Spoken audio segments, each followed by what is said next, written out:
So we do give a welcome now to Professor Simon Dein. He's a consultant psychiatrist, I was going to say from Essex, which is what it says on the website, but actually seems to be all over the place, in lots and lots of different places, including University College Hospital in London and other places as well. He specialises in rehabilitation and liaison psychiatry. He's also an honorary clinical professor at Durham University, where he runs an MSc course in spirituality, theology and health. He's also founding editor of a journal, Mental Health, Religion and Culture, and so is very well qualified to speak to us today on his topic, Religion, Spirituality and Mental Health, Current Controversies and Future Directions. So thank you very much. Thank you very much. Thank you. I'll say a little bit about myself. I work as a consultant psychiatrist, not very far from here. I work in Essex. I see a large number of clients who are evangelical Christians, often who are quite severely depressed. I do a lot of cognitive therapy, Christian-related cognitive therapy, with Christians, and have worked latterly with Muslims in the East End of London who claim to be possessed by spirits. From a faith tradition, I'm Jewish. I grew up in the East End of London in a fairly traditional Jewish background.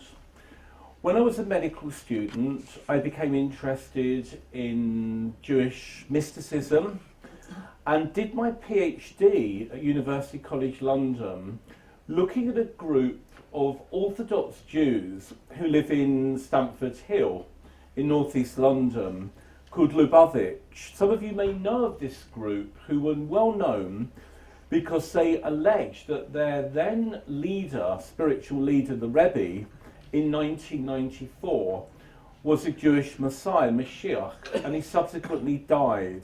And I followed up the group for about 20 years, looking at their responses to disconfirmation of prophecy. Over the last few years, I've moved away from that, mainly to look at evangelical Christian experience, hearing God's voice, prophecy, and spirit possession amongst Muslims. I'm going to talk today about current controversies in religion and mental health. If I was giving this lecture 25 years ago on religion and health, I'd be at risk of losing my job, university position. Religion was traditionally called the non-tenure factor at American universities. So much was a taboo about discussing religion. It's only in the last 15 years or so that religion has been placed on the academic map. And by now, there's probably over 2,000 peer-reviewed academic publications looking at various aspects of religion and mental health. The problem is, most of them have been written in the United States, most of them from the east coast of America, most from North Carolina, by several people, including one of the most prominent scholars in religion and mental health, Harold Koenig. Now, first of all, why has there been so much animosity towards discussing religion and mental health? When you ask psychiatrists and psychologists specifically as a group United Kingdom about their interest in religion, automatically in a number of studies the majority will say no, religion's a bad thing, it's dependency forming, it's guilt inducing. Many would quote Freud quite readily, The Future of an Illusion. Freud really saw religion as akin to a universal obsessional neurosis, in what were religions similar to the obsessions, the ritualized life of Christians and Jews, and the illusory belief that God is a father figure who can protect you. That's about as much as people know about religion from mental health professionals. But there is a religiosity gap. When we look at patients who come along to mental health services, in a number of studies in the United States and in Britain, it seems those presenting to mental health clinics are often far more religious than the doctors seeing them or the nurses seeing them. In other words, there's a very strong religiosity gap. And this is significant because for many clients in the United Kingdom, United States who are religious, religion is a paramount coping strategy.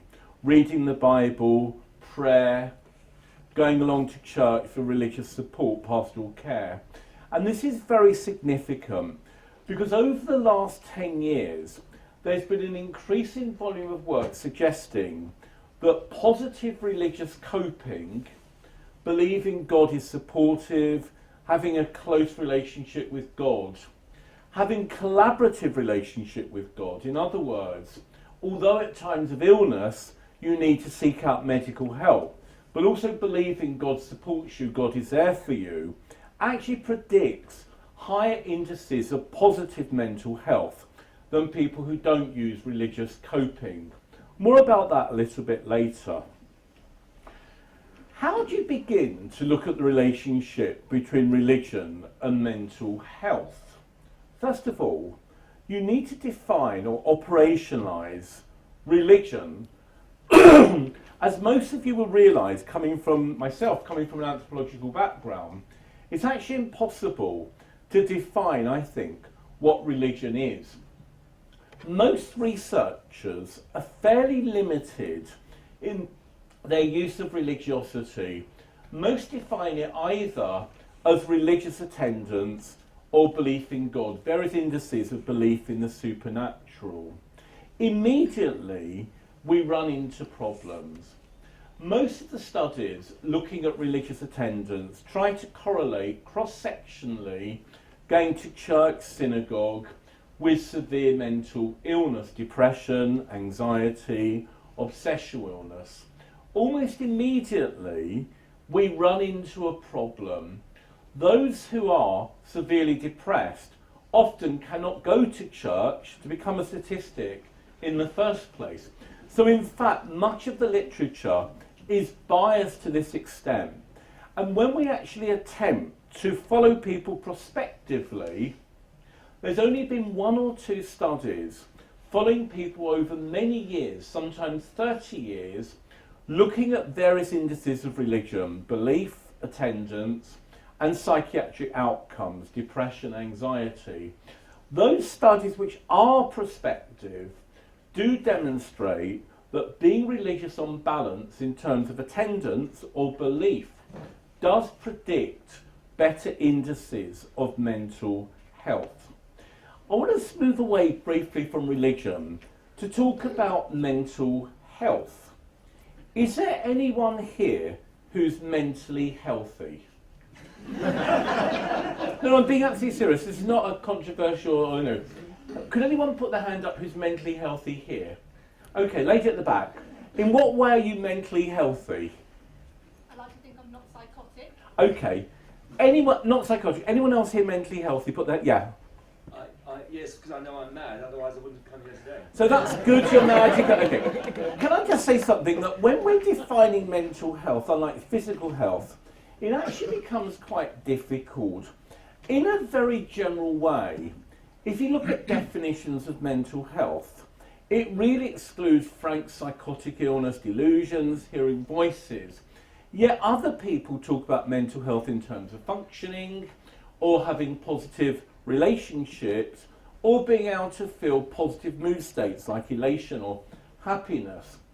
When we look at the now burgeoning literature on religiosity and mental health, when we look at various indices of positive mental health, optimism, hope, sense of well-being, almost unanimously in several hundred studies, being religious predicts both longitudinally and cross-sectionally greater sense of well-being, greater sense of meaning, sense of hope and optimism.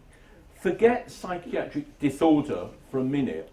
So what we know is that being religious on balance does predict better general mental health status. I want to move on to talk about depression. Depression, sadly, is a common mental disorder. It's probably the commonest mental disorder I see. And recent estimates suggest about 1 in 6 of you will develop a depressive disorder at some time in your life. When we look at religion and depression, most of the work examines various indices of being depressed, mood symptoms, loss of appetite, loss of weight, poor sleep, and various indices of religiosity. What we find is as follows. First of all, cross-sectionally, if you're religious, you are less likely to develop depressive symptoms in the wake of a negative life event.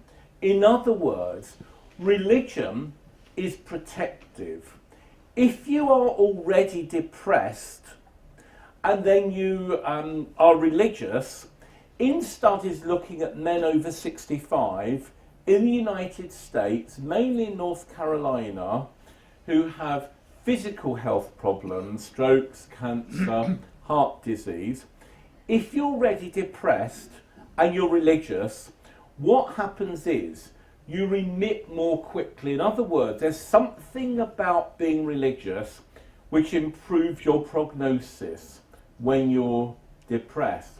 Also, we're beginning to find now that when we use psychotherapy, or particularly cognitive therapy, with people who are depressed and religious, and we introduce a religious component, you all know cognitive therapy based on the Beckian idea that thoughts affect your emotions.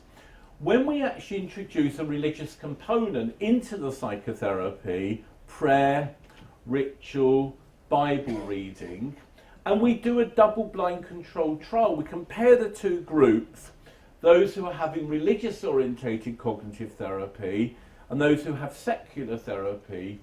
Definitely for religious people, that those who are religious having religious therapies fare better. Their depression tends to remit more quickly. When we look at other disorders like suicide, there's no doubt that religion does protect against suicide. The question is, why? Does religion protect against the development of suicidal thoughts? Or, if people already have suicidal thoughts, does religion protect you against actually committing the act of suicide? And there's a lot of debate about that. But what we do know is that when we look at rates of depression amongst Orthodox Jews, Orthodox Christians, Orthodox Muslim, they are significantly lower than in the general population.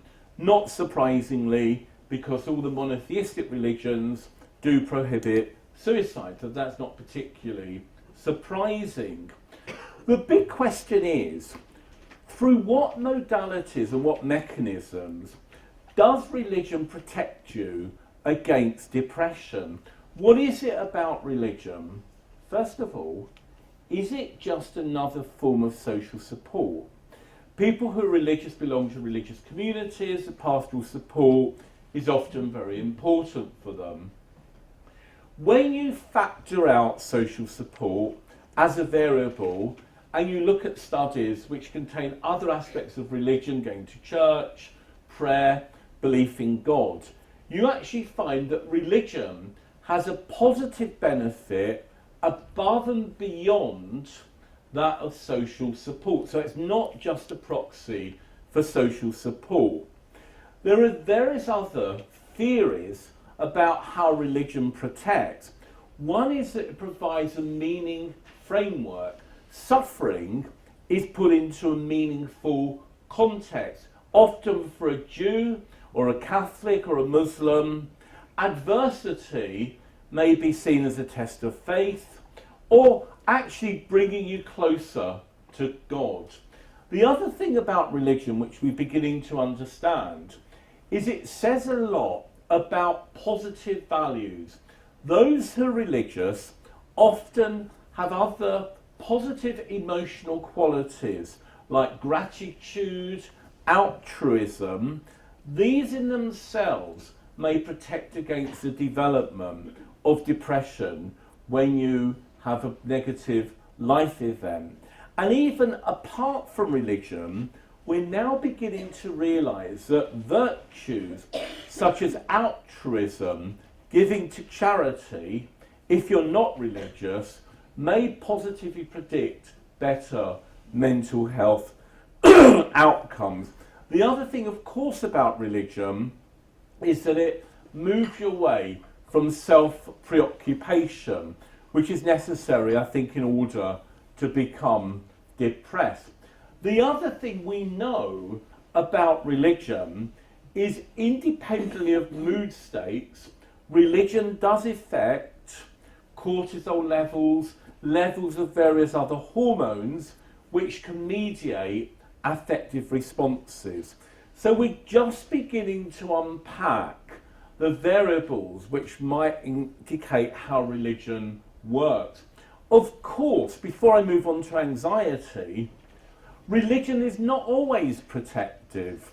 There's good evidence that some forms of religion may be very negative. Some forms of religious belief might promote guilt, dependency, and I've worked with groups of people who have very extreme quasi-religious beliefs. People who have been in various new religious movements like Waco, Order of the Solar Temple, who are survivors, who have extreme beliefs about the apocalypse, the end of the world. And these groups, as you well know, publicised in the press in the last 20 years, many en masse killed themselves to avoid the imminent apocalypse, whatever. So there is some evidence that religion may actually play a negative part in people's lives. A little bit about that later, but I want to say a bit about anxiety.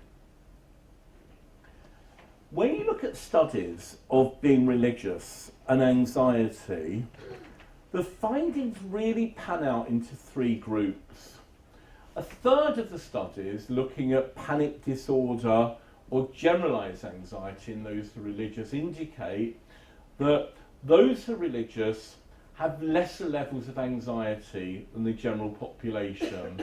A third really suggests no effect, but there are some studies, particularly amongst Pentecostal Christians, indicating higher levels of anxiety than the general population. One theory, looking at groups of Pentecostal Christians in the United States, is for some of these groups who are deeply apocalyptic, expecting the end of the world. They're very fearful of what might happen if they're not one of the elect. I'm currently writing a paper called Prophecies Can Be Dangerous Things, the negative mental health implications of apocalyptic beliefs. And I found a number of newspaper reports, sadly, of young people of 15 and 16 who have not just become agitated, particularly with specific prophecies. All of you will know about Harold Camping, his prediction in May the 21st, 2011, the world would end. When it didn't end, 6 months later in October, predicted world would end. It didn't end. Do you know what happened to Harold Camping? Well, he had a stroke about a year afterwards, and he died in December of 2013. But in the wake of these prophecies, there were 2 or 3 reports of young people, a young girl in England who, fearful that the millennium would come and she wouldn't be one of the chosen, preferred to die by suicide than live in the end times. A young girl, actually 16, committed suicide. So religious anxiety may have very negative effects. Coming back to Freud, we know that for many religions, ritual plays a very important part in religious experience. You may wonder, in religions such as Judaism, where there's frequent washing and prayer, or Islam, where you pray 5 times a day, wash regularly, whether these rituals actually predispose people to obsessional illness. Obsessional illness characterized by repetitive, stereotypical actions, repetitive, ridiculous thoughts often coming into the mind. What we actually find, however, is that obsessional illness is no more common amongst religious people. What we often find, however, is that the characteristic of the obsessions is very much related to the content of the religious beliefs. When I was doing my field work in North London, looking at Orthodox Jews in Stamford Hill, I was asked to see a young man with the following history. He was about 20, he would go to synagogue about 6 o'clock in the morning, and he would pray incessantly until about 11 o'clock at night. Finally, between prayers, he would swear. He would basically pray for a couple of hours, then use the F word, and then carry on praying. And I was asked, this very strange behaviour. Within Judaism, it's not acceptable to pray at the expense of other rituals. Okay. I was asked to see him, and what came across very strongly was this man believed that he had not prayed properly. He had not really followed the commandments. His ritual life was not efficient. And he had to go back and reread the passage again and again and again to check that he'd actually prayed properly. And what was particularly interesting was that this was, in my opinion, a form of obsessional neurosis, framed in a very religious idiom. I just want to move away from depressive and anxiety disorders to talk about schizophrenia. Now, schizophrenia, sadly again, is a common mental disorder. The lifetime incidence is about 1%, characterised by delusions and hallucinations, often breach of boundaries between the self and the outside world. What's particularly interesting in schizophrenia is that when you look at religion, two areas have been investigated in detail. Religious delusions as part of schizophrenia, people believe in their God or the Messiah or the Virgin Mary, and the protective role of religious practices in psychotic experience. There's another area which has been developed, which I won't dwell on, which is the relationship between psychotic experience and mystical experience. I'll just say one thing. In mystical experience, in Judaism and in Christianity, often experiences of hearing voices or having visions do occur. And there's been lots of debate, the relationship between those experiences and the experience of unification with God and schizophrenia. I was saying a bit about religious delusions. First of all, in Britain, religious delusions are now very uncommon. When I started mental health work in 1980, characteristically, in the big old mental hospitals, I would encounter people believing they're Jesus Christ. Okay. In fact, I remember vividly, as a medical student, reading a book called The Three Christs of Ypsilanti. Have you ever read that book? It's about three men in New York in a psychiatric hospital arguing they all believe they're Jesus Christ, each one arguing why they're the authentic Jesus and the other two are not. Okay. But we don't tend to see religious delusions as often now, although a fairly recent study conducted about 10 years ago in Manchester, looking at people with schizophrenia, suggests that those who have schizophrenia, about 20% have religious delusions. They believe they're God or prophet, whatever. What's interesting, you may think that having a religious delusion might actually be quite benign, but in a number of forensic studies, those who had religious delusions were actually more violent than those who didn't have religious delusions. Okay. Secondly, what's the role of religion in coping with the voices or the beliefs in schizophrenia. Sadly, there's only a few studies, mainly done in Switzerland by a psychologist called Sylvia Moore, who studied evangelical Christians with schizophrenia. And what she found was that in about 80% of these communities in Geneva, those who heard voices characteristically felt that prayer, reading the Bible, were actually quite protective of the voices. They could diminish the voices, or at least help people cope with having voices. Okay. The other problem was sometimes religion intensified the voices. And I'm often in a dilemma when I'm seeing patients who have religious voices claiming that their voice is from God, what to do about it. Over the last 5 years, a colleague at UCL, Professor Roland Littlewood, and myself, have examined people claiming to hear the voice of God amongst Pentecostal populations in London. Has anyone here heard God publicly speaking to them? No one here. Okay.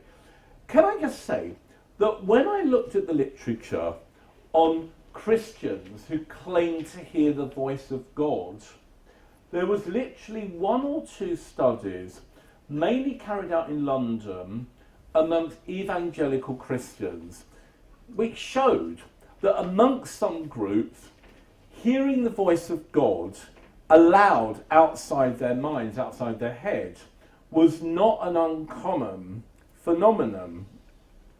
I was interested in prayer. As an anthropologist, we study prayer, often how people pray, what they ask for, but there's very little work how God actually responds to prayer, the phenomenology of the prayer experience. So we interviewed in a qualitative way 40 Pentecostal Christians in London. We asked them about God communicating with them when they prayed. God answered in many ways, through scripture, through natural theology, through the Bible, through other people, through the pastor, through dreams. But one very common experience, is not a quantitative study, was actually hearing God's voice. Now, this is important. We found 15 out of the 40 people we interviewed claimed that they had heard God aloud as an external voice. Of course, we're interested, what's a characteristic of that voice and when does it occur? And this was a fairly unique study because until that time, nobody had really documented hearing God's voice amongst evangelical Pentecostal Christians. And what we found was that in these people who claimed to hear God's voice, it was very different in quality from the malevolent voices we see in schizophrenia, tormenting, critical. It was a quiet, calm, supportive voice. But when people hear it, as it says in the Bible, testing the spirit, often they feel they're going mad. Are they hungry? Is it the devil? Or is it God? And when you claim to hear God, you need to test what God is saying. For them, God would never say anything which is anti-scriptural. It's always comforting. It's always supportive. But what's more important is the idea that these voices occur characteristically at times of immense stress. Now, how long have we been talking for? 'Cause I can't see. Half an hour. 15 minutes. Okay, lovely, because I want to tell you a story. It's actually very dear to my heart.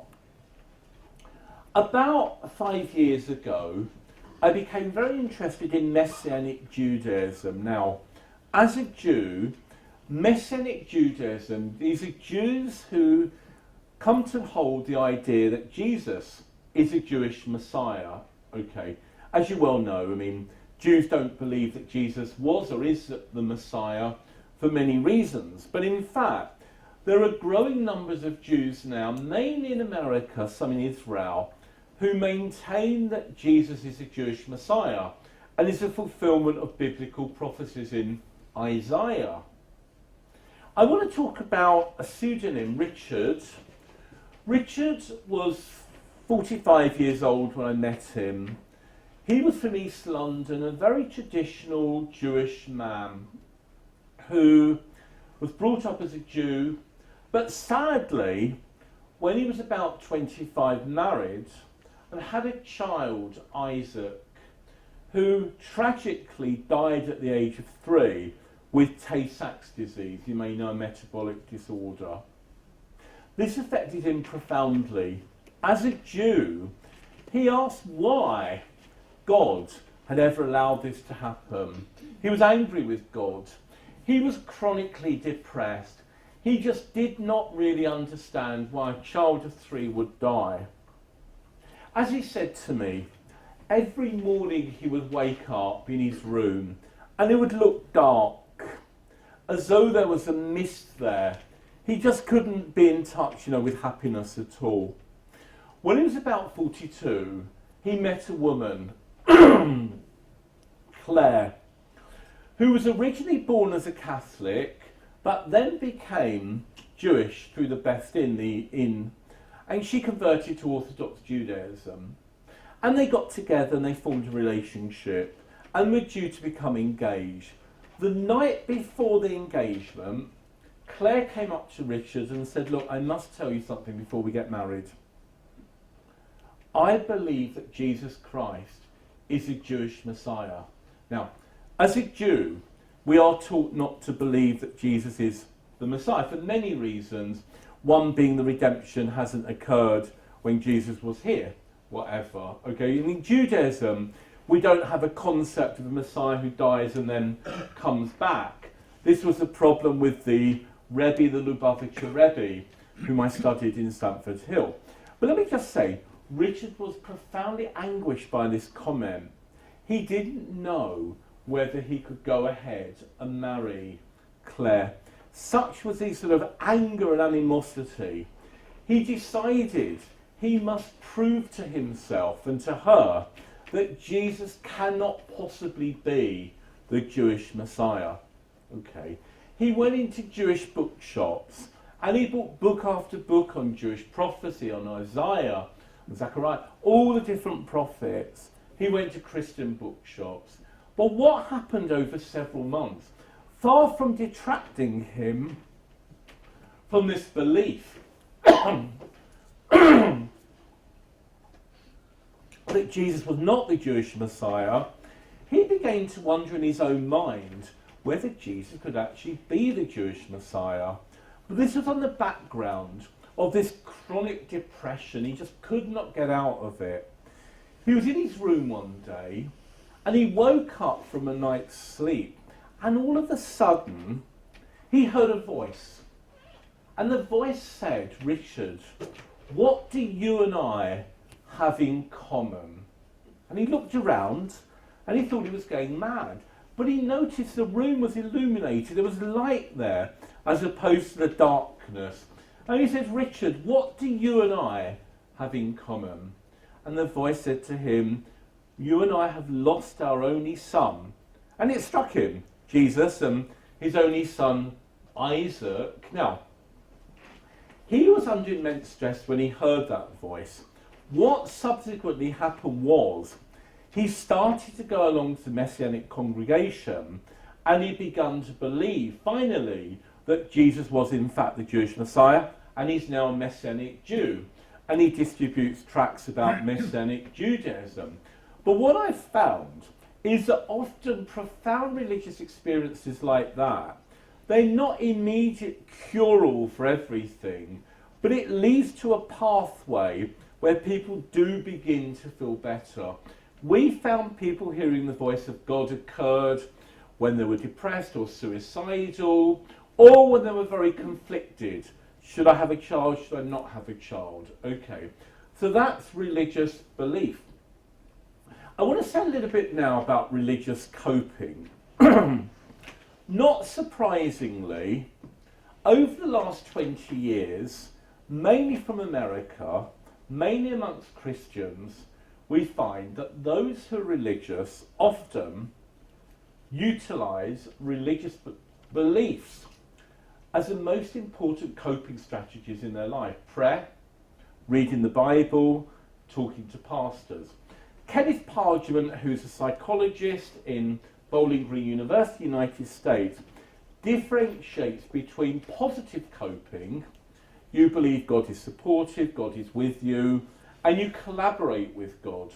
When you experience a life event, that leads to positive outcomes. In other words, positive religious coping protects you. That moves beyond belief and beyond attendance. Coping actually tells you how people actually use their religious beliefs in their everyday lives. However, negative religious belief, negative religious coping, angry with God, feeling God has deserted you, feeling God has let you down, or questioning God's existence, when you experience a life event, can have a very negative effect on your life. One of the areas which we're currently looking at is theodicy. The idea that if God is good and omnipotent, why is there such suffering? And we're looking at the mental health implications of these theodical beliefs. But what we do know is that negative life event, negative religious coping, when you experience a life event, may be extremely detrimental to your mental health. Okay. When we look at miracles and people who believe in miracles, we find the following. If you ask people about their relationship with God and they're ill, and you ask them what they pray for, those who pray for miracles, in other words, God takes away responsibility, God acts for them, often don't do as well as people who collaborate with God. God's supporting, you're still going along with doctors. There are no religious groups in Britain, apart from, as far as I know, Christian Science, who advocates not using medicines. All religious groups argue that ill people need to seek out help from doctors and nurses. Okay, but what we find is that deferred coping, giving over to God, actually may have negative mental health consequences, and certainly has negative physical health consequences. As a doctor, as a psychiatrist, I was asked to see a 60-year-old woman in Essex who had advanced breast cancer. She was a devout Christian and adamantly refused medicine or surgery, believing God would heal her. Not surprisingly, she was dead within a year. Often, negotiating with people who are religious about their religious beliefs and their coping strategies is a very important but quite complex process. I just want to finish by some of the work which I'm currently doing with evangelical Christians in London.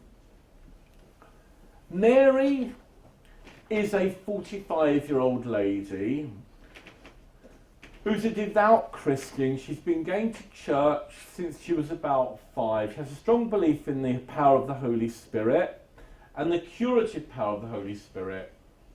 She suffers from very severe depressive disorder.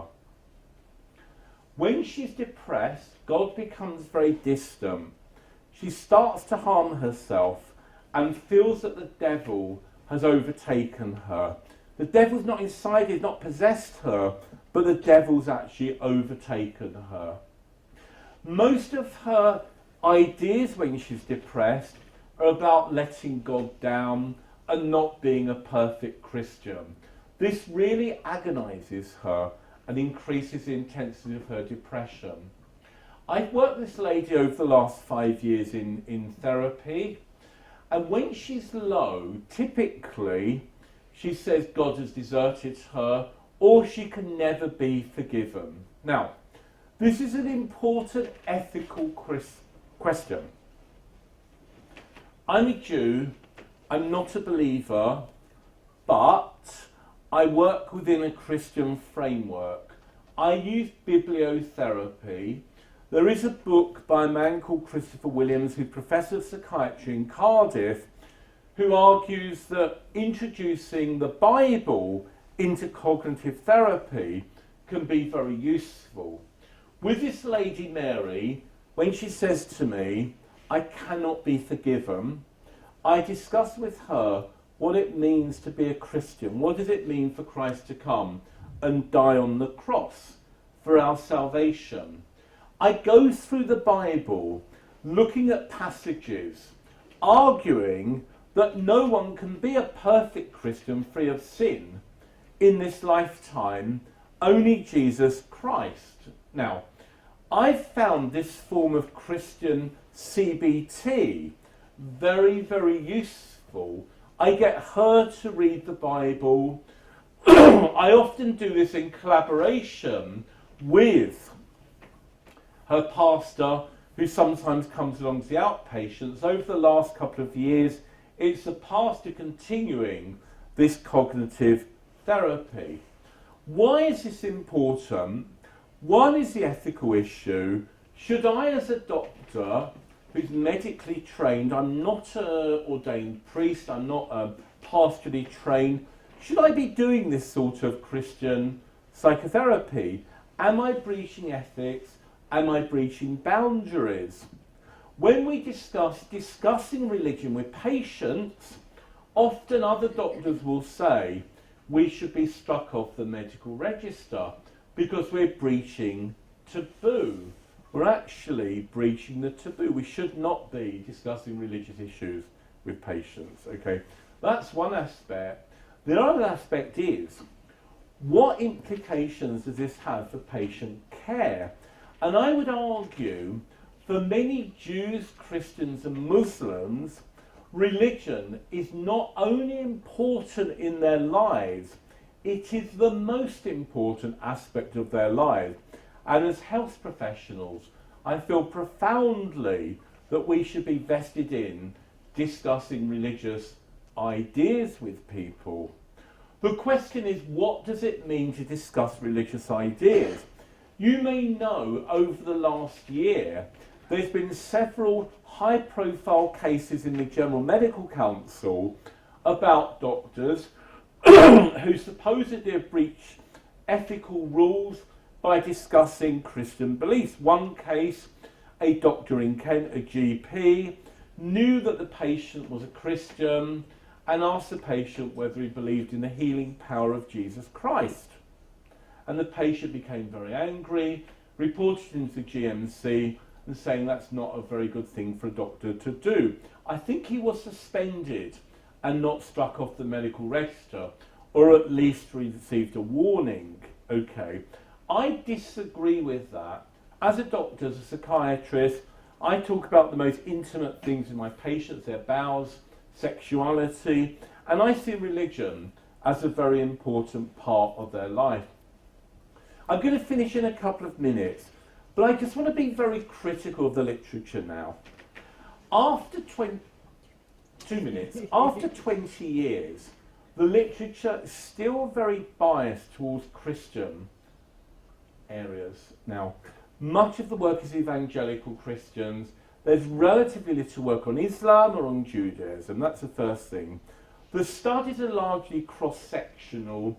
They're also very theologically naive. I'll just finish by mentioning what I mean by this. There's a number of studies funded by Templeton looking at intercessory prayer. One group of people in ITU are prayed for, another group of people are not prayed for. This is extremely naive when you look at outcomes, to believe if God is there, God is subject to a double-blind controlled trial, that you're going to suddenly stimulate God to heal, and another group won't heal. If you're a Christian, the idea of being involved in a study when one group is actually prayed for and another group is not prayed for is extremely naive, I think, to say the least. The other problem, of course, is with prayer. you can never do a double-blind controlled trial because you can never know that Auntie Agatha in New Zealand isn't praying for the patient in ITU. Okay. So what do we end up saying, apart from, I'm going to finish, is that after the last 25 years of research, we're beginning to find the relationship religion and mental health is amazingly complex. On balance, it does appear that in some circumstances religion may be a very protective factor. But we need to unpack that more. Thank you very much.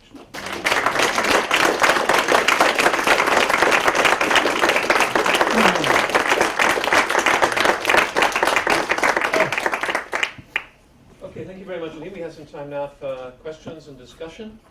And I think someone's going to bring this round. So, Colin's got one. Super, okay. Oh, yeah? Yes. Please, yes, first question. Yeah, and the mic is on its way. Yeah. Thank you very much for your talk. I agree with you very much on that last point about research being not informed by any of the kind of theoretical and theological structures that are out there. But my question was about Evagrius wrote in about 390 or so that you must give up all your images and concepts of Christ and all his angels, give them all up, he says, if you are to retain your sanity. That was the words that he used. Now, of course, he was writing in a context of what they called hesychasm, which is prayer of the heart, inner prayer, we would call it today. And it's all about giving up all of this stuff. It's not hearing voices or delusions or having visions. It's none of that stuff. It's all gone. It's giving it up. And I wondered if you'd ever come across any, in your work, in your studies, any connection between mental health with people who practice this kind of prayer, which is very, very different from evangelical prayer. Orthodox and people from the East, of course, practice it. I've come across a couple of people who don't imagize when they're praying. Interesting in the studies. There is some work now looking at various images of God during prayer and mental health outcomes. If you're interested, I could probably find that for you. But no, I've not come across any of these particular groups of people. The problem is that the psychology of religion and health is really just looking at concepts and how people conceptualize God. So there's so much more work to be done looking at embodiment and how people feel during prayer, not just what they see and they think during prayer. And it's an area I'm very keen to develop. Yeah, but I haven't met any particular group of people now. Yes, sir. Yeah. Thank you very much for what you said. I think it might be slightly unchristian to think that God didn't speak to everyone, not just to believers. And I wonder what you didn't mention the word conscience once. And I'm wondering whether, so don't think, unless I won't sleep. And I was wondering what your comment would be about the role of conscience in all this, because perhaps God speaks to people through conscience, at least one of the ways. I haven't got a specific comment about that, but in a recent study we're doing on prophecy, and we're looking at Christians in London who receive any communication with God within or without the prayer context. Some people have actually mentioned that conscience is one way in which God communicates with people. So that's a very good point, thank you. I mean, it's not something I specifically looked at. I've been particularly interested in, however, in Judaism and how Jewish ritual develops a sense of conscience, but I haven't developed that into communication with God or mental health yet. I mean, do you know any more about that? I don't know the role of conscience in communication. Well, the only one thing I do think about conscience is that a lot of people spend a lot of time trying to kill their conscience, and I think that has very bad consequences. And I once met a man in India who told me how he had started to hate even his Muslim friends. And it was the time of some of the worst riots and violence between Hindus and Muslims in the early 60s. And so he said, "Why do you hate your Muslim friends?" And he gave a very interesting answer. He said, "I hate my parents." So he said, "Why do you hate your parents?" my mother's going out with an Englishman, my father's sleeping with the maid. So that's no reason to hate your parents. Why do you hate your parents? I hate myself. Why? Going out with prostitutes. Oh. It's a very interesting example of transfer. Absolutely. And I think in modern society, there's a huge amount of trying to kill conscience. And if we think of conscience as I'm better than someone else, everything is relative. You can feel better than some and perhaps worse than others. But if you can have an absolute standards, like the North Star, we're all equally far away, and it's much more equalizing. Very good point, thank you. Yes, I was wondering if you could kind of go back a bit to the psychotic disorders in relation to, so not just voice hearing and other first-rank symptoms, but say the experiences which are may present as psychotic, but are, you mentioned it in the slide. Yeah. Let me just say something that one of the evolving areas of neuropsychology is how we decide that our thoughts are our thoughts and how we understand that our thoughts originate from us. It's interesting. Some of the Christians we interview, one of the ways they recognise God communicating is because an alien thought suddenly comes into their mind, not agreeing with any train of thought or logically confirming to any train of thought they're already having. And that indicates that's a divine communication for them. I mean, it's not the same experience, but very much in schizophrenia, the idea that thoughts suddenly come into the mind, they're not put there by yourself. They agency and thinking is an area which sort of psychologists of religion are beginning about mysticism and something. Yeah. I mean, I think that one of the is the fact, as William James argues, you can't talk about the experience. The problem is, can you talk about the experience you're having? Experience that you're having. Okay. When you look at mysticism, and if you look at some studies by Michael Jackson and Bill, they looked at the Alistair Hardy archives, which were in Oxford. I think they're now in Lampeter or people who weren't diagnosed as having a mental illness, who had so-called spiritual experiences, and they looked at people who were formerly diagnosed with clear overlap in processes of thinking, hearing voices, between rises. How do you differentiate psychotic from spiritual thinking? But what they argue, as many have argued, is that the outcome in spiritual, although at the time they may be negative, but generally with psychosis are negative outcomes. Did you want to know? Yeah. Okay. Yeah. Hello, can I ask two, but very firstly, have you done any work on bipolar? And secondly, you talked about their healing to God and no responsibility. How does that anonymous, for example, where they have to, part of that is they hand it over to a higher power? Okay. There's some work suggesting people with bipolar may have a higher incidence of mystical experiences. Question about similarity in mystical states and psychosis. This very expansive may occur in a mystical state. Okay, there is some evidence that bipolar, some of these mystical experiences are higher rate in the general population. Okay, in terms.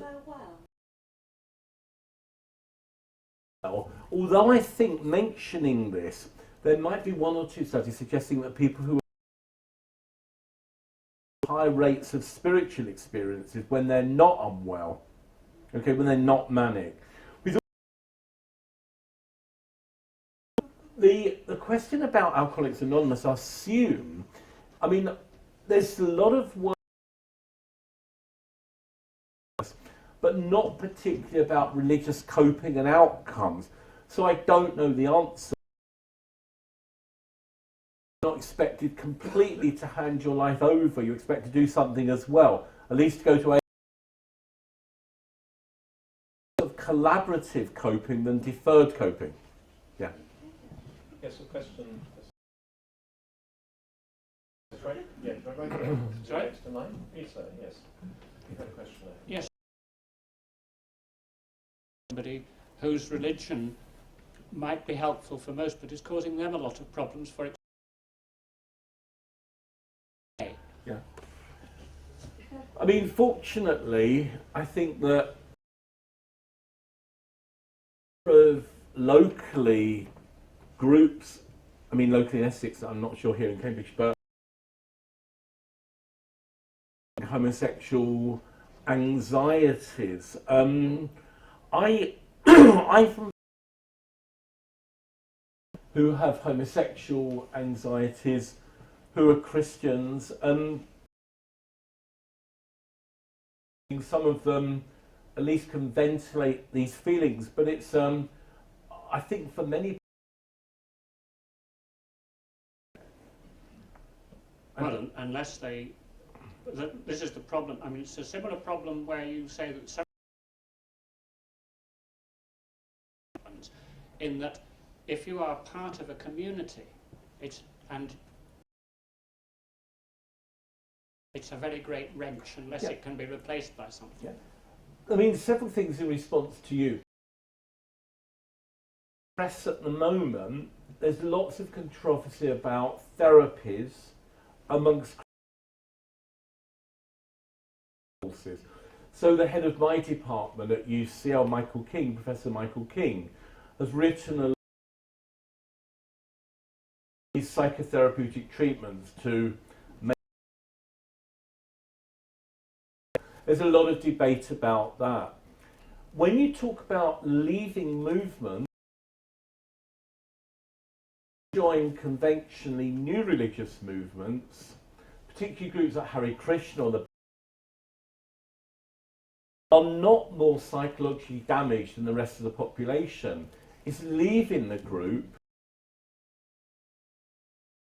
There's a syndrome of people who've been with gurus in India where for several months they stress about the guru, they meditate, whatever. And that's a big problem, yeah.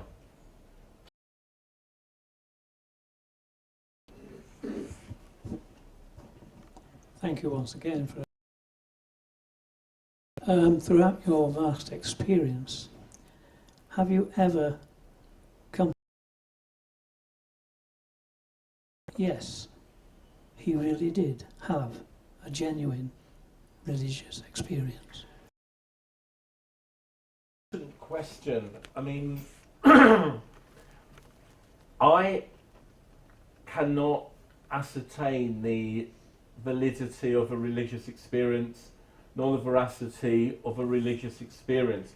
I'm open to the fact there may be something else that people experience. For them it's a valid experience. It actually becomes very difficult when people only have that experience. I mean, it's often easy, you know, when you're seeing people who, you know, are plagued by aliens and aliens taking thoughts out of their mind and laser beams coming in their head. But with religious delusions, it's much more difficult because you don't have an arbiter. You know, you can't say God is doing, God is not doing this. It's often more a judgment based on their own community, what's normative for them. So if I'm concerned about religiosity, the first port of call will be the religious community themselves. I will not make an independent, I cannot make an independent.